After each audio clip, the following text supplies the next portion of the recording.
Buenas tardes a todos y todas, la audiencia aquí presente y las que nos siguen a través del canal institucional y diferentes medios.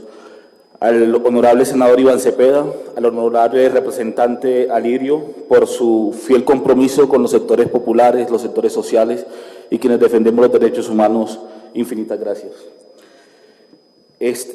Sucre no se aleja de lo que hemos aquí escuchado hoy. Las mismas problemáticas se presentan en mi departamento. Me tomé la tarea de presentar un informe escrito para no obviar ninguno de los hechos graves que está sucediendo. Debo empezar a exponer el paramilitarismo desde el caso de la finca La Europa, que es insignia en los Montes de María. La Europa es una finca ubicada en Oveja, Sucre, uno de los 15 municipios que hacen parte de la subregión de Montes de María, que comprende parte de los departamentos de Sucre y Bolívar. La región ha tenido históricamente vocación agropecuaria y bovina y ha estado caracterizada por una conflictividad histórica por el uso y apropiación de la tierra entre grandes latifundistas, terratenientes, campesinos y Estado. Los Montes de María ha sufrido con especial fuerza los embates del conflicto armado desde el inicio de los años 90, cuando algunas pequeñas guerrillas de la zona se desmovilizaron, lo que dio paso a la entrada de las autodefensas desde mediados de la década, patrocinados por políticos y empresarios de la región. Los diversos bloques, grupos y llamadas autodefensas campesinas terminaron por unificarse como bloques Héroes Montes de María en 1997. Su accionar violento por medio de la estigmatización, brutales masacres y asesinatos selectivos a la población desplazó a 215.933 personas entre el año de 1998 y 2010, según datos del Sistema de Información para la Población Desplazada del Gobierno. Únicamente en Ovejas, 24.205 personas fueron expulsadas hasta octubre del 2011, según el Sistema de Alertas Tempranas de la Defensoría del Pueblo. El pico de estos hechos se presentó entre el año de 1999 y 2002.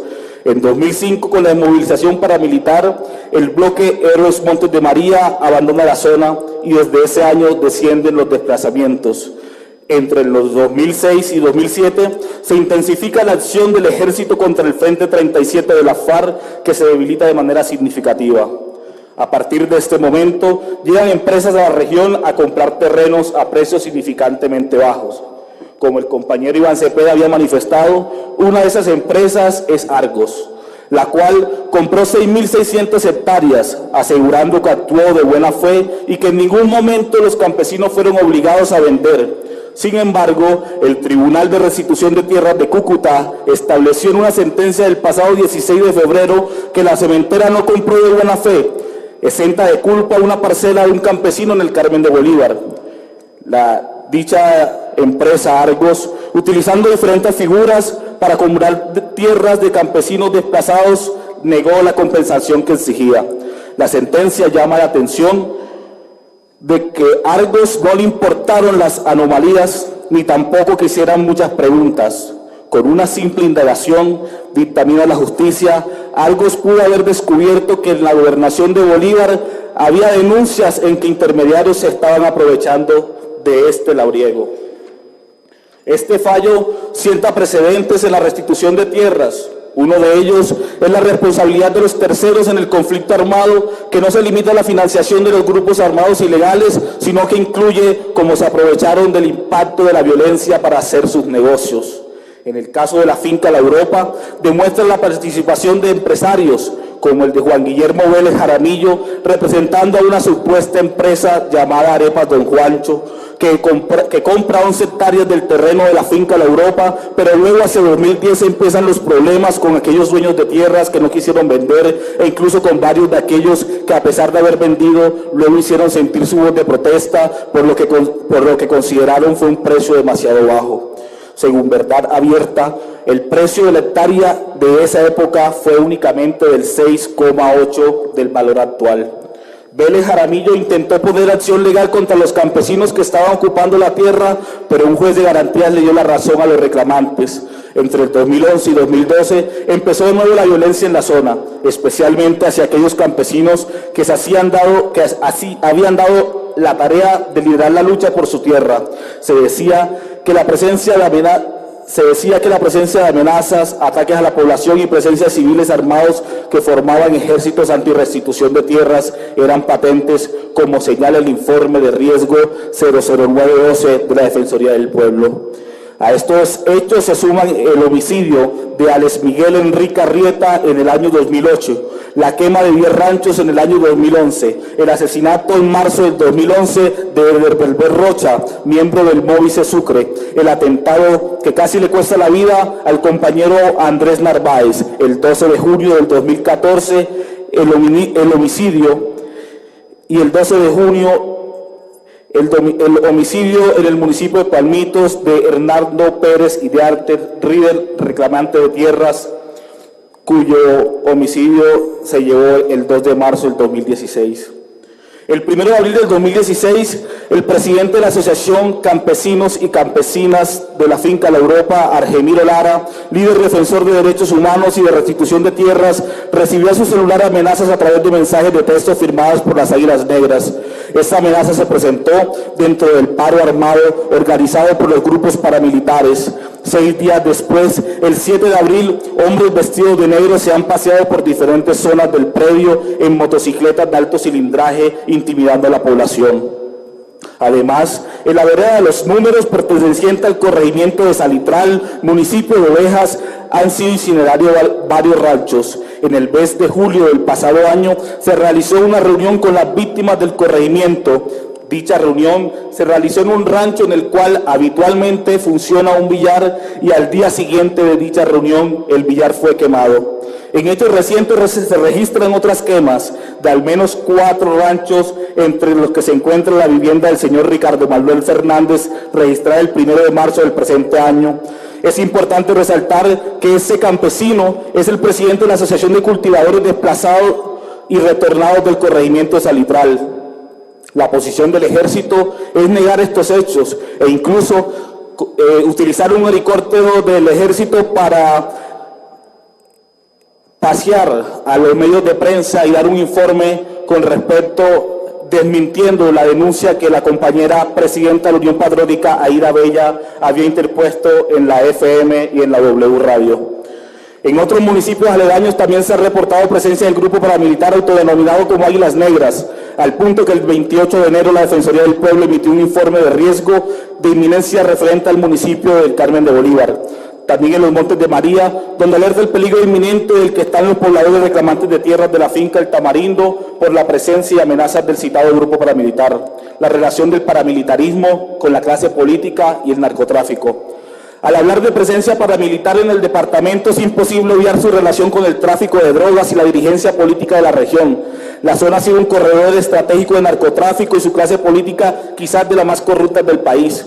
Dichos fenómenos han institucionalizado el crimen en el departamento. El famoso Pacto de Santa Fe de Ralito, acuerdo firmado por los jefes paramilitares, gobernadores, alcaldes, funcionarios políticos, públicos de los departamentos de Bolívar, Córdoba y Sucre para refundar la patria, es el más claro ejemplo de las terribles alianzas entre las autodefensas y los gobiernos locales y departamentales para imponer su terror y controlar mediante métodos ilegales que generaban miedo a las comunidades. El Estado colombiano ha manifestado haber desmontado a los grupos paramilitares. Sin embargo, Sucre es uno de los principales testimonios que contradicen esa afirmación. Dichas estructuras políticas que se alimentan de la muerte y el terror que impartían los grupos paramilitares continúan ejerciendo el poder. El incremento en el tráfico de drogas alimenta día a día a este monstruo paramilitar al que el Estado llama Bacrín, claro eufemismo para ocultar la realidad, el fracaso de la ley de justicia y paz. El departamento se ha reportado presencia en los últimos años de varios grupos, como Rastrojos, Águilas Negras, Urabeños, también los autodenominados Autodefensa Gaitanistas de Colombia.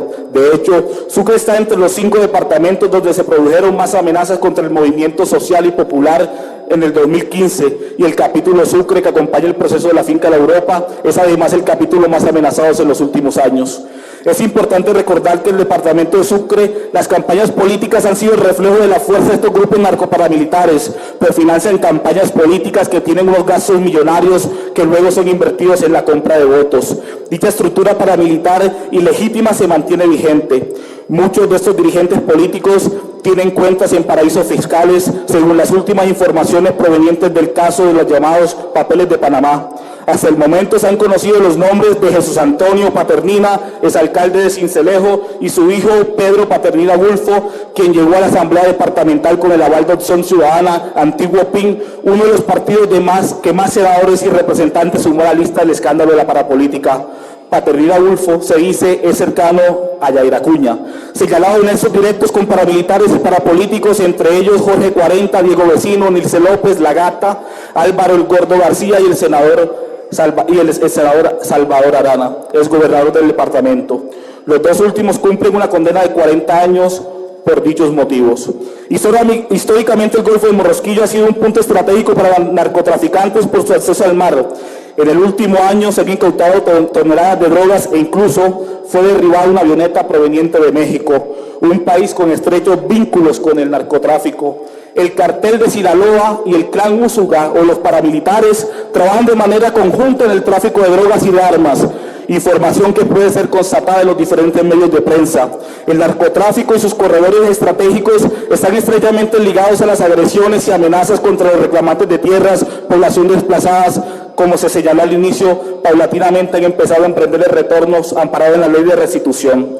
La presencia armada de los grupos paramilitares sucesores. Estos grupos paramilitares, siempre que son capturados, les incautan armas de fuego de largo y corto alcance, así como granadas y toda clase de explosivos, sin olvidar las drogas. Su modus operandi es diverso, pero el que más se destaca de su accionar es la modalidad de sicariato, en donde tienen bastante experiencia. Sobre esto se ha señalado que las estructuras paramilitares están recurriendo a jóvenes con ausencia de recursos y en situación de vulnerabilidad para que se empeñen en estas acciones.